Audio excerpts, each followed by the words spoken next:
resemble a pit bull, and oftentimes they will refer to this dog as a vicious animal. And though oftentimes these dogs are referred to as pit bulls, sometimes the term is misused.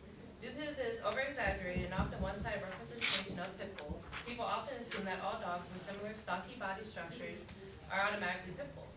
There are even laws and restrictions set by various governments to ban pit bulls from communities in an attempt to keep all their children and families safe.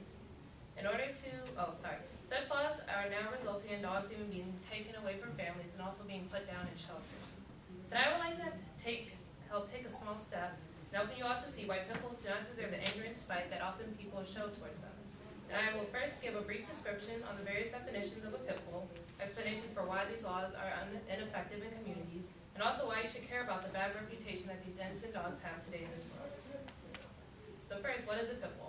To first plead the case of the dogs being discriminated against in Maryland, I will give a brief history and description about the dog. According to the American Society for the Prevention of Cruelty to Animals, the term pit bull is often misused. By a proper definition, when used to describe the actual breed, pit bull only refers to two special dogs, the American Pit Bull Terrier and the American Staffordshire Terrier. Today, dog experts have come to the conclusion that a pit bull is a short-coated dog with a wide skull, muscular body, and also powerful jaws. There are a lot of variation in pit bulls, and oftentimes these are mixed breeds. Pit bulls' ancestors originate from England and were brought to North America.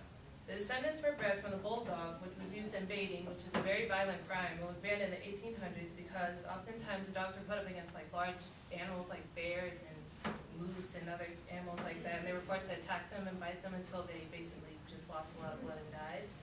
And then eventually this sport evolved into dogfight, which they deemed legal for some odd reason, and figured that it was much safer than the baiting sport used in England. And the bulldogs were then bred with black and tan terriers to produce dogs that are similar to today's pit bull. While pit bulls were bred to fight one another in dogfights, breeders often sought to raise their dogs to be loyal and kind towards humans. The dogs that were deemed human aggressive were automatically killed because they did not want the trait to be passed down to other dog fighters. According to an article written by Joshua Holland, the American Pit Bull Terrier was seen as perfectly suited as nanny dogs because they were very kind and loyal to the children that they raised. So next I will now describe breed-specific legislation. Now that you know a little bit about what the proper definition of a pit bull is, I will go on to describe the rulings that have been passed in our state of Maryland that discriminate against these animals. According to the American Humane Association, breed-specific legislation is the banning or restriction of specific dogs in communities. Tammy Santelli, a writer for the Baltimore Sun, describes that the BSL automatically holds owners of pit bull dogs, landlords that allow the dogs onto their property, as well as other persons allowed with the right to handle the dog to be strictly liable for any incidents involving the dog. The breed-specific legislation method is now used as a response to dog attacks within communities in an attempt to keep people safe. According to the CBS News article, the state of Maryland's High Court ruled pit bulls as inherently dangerous according to the legislation within the BSL.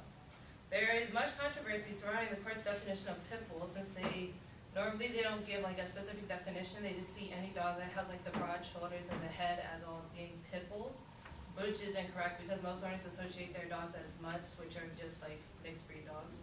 The American Humane Association emphasizes that this legislation has been proven ineffective in preventing the amount of bite cases in Maryland and has only resulted in thousands of dollars being spent. I think in 2007, PG County had a legislation within their community, and they banned all types of pit bulls from being allowed to be held in like, homes and stuff. So I think they spent about $526,000, and they only benefited maybe $30,000 back. And the amount of bite cases didn't go down at all. And some of the innocent dogs with no history of biting were either put down or just taken away from their families within PG County. And in addition to the ineffectiveness of breed-specific legislation, there are also other reasons why people should work towards helping pit bulls to get rid of their awful reputation. Every year, the National Canine Temperament Testing Association tests a large variety of breeds to assess their level of temperament, and according to their studies, and Rose Frozip is an author in the Modern Dog magazine, she states that the pit bull scored an average of 86.5%, and which is second to our most breed, right underneath of the Golden Retriever. And the average out of 231 breeds was 82.4%. So while pit bulls were bred for violent sports such as dogfighting, they, along with any other dog breed, cannot be proven as inherently dangerous. Due to rulings made in Maryland's High Court, more pit bull breeds are filling up shelters and not getting adopted because families shy away from them because of the media portraying them as very violent. Sorry. According to a CBS News article, many families are having to choose between having their dogs or being evicted from their apartments.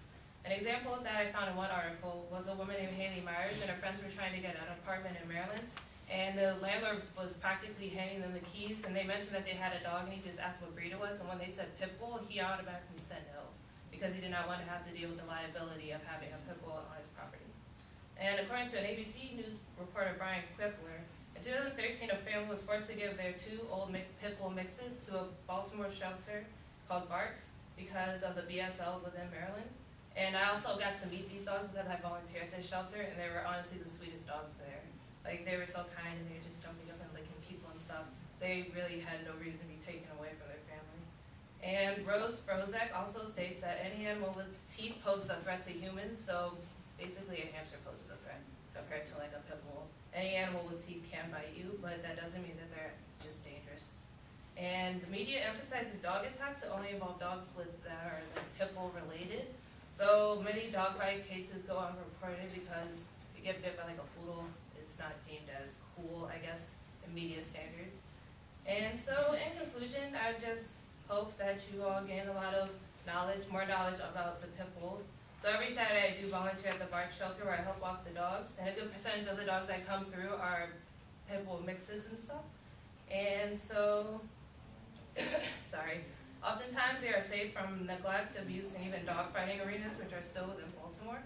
And I have heard many stories, such as the ones with the 2 dogs that were taken away from their families, their name Versace and Bear.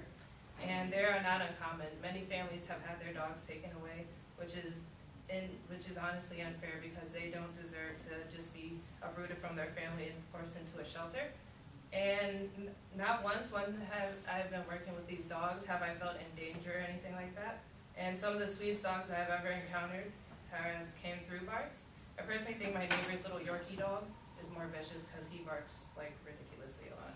And I hope that this speech has given you more information on the pit bulls and why they do not deserve to have the bad reputation that they have. And I hope that you see why I, as well as many other bully breed dogs, are choosing to fight for pit bulls.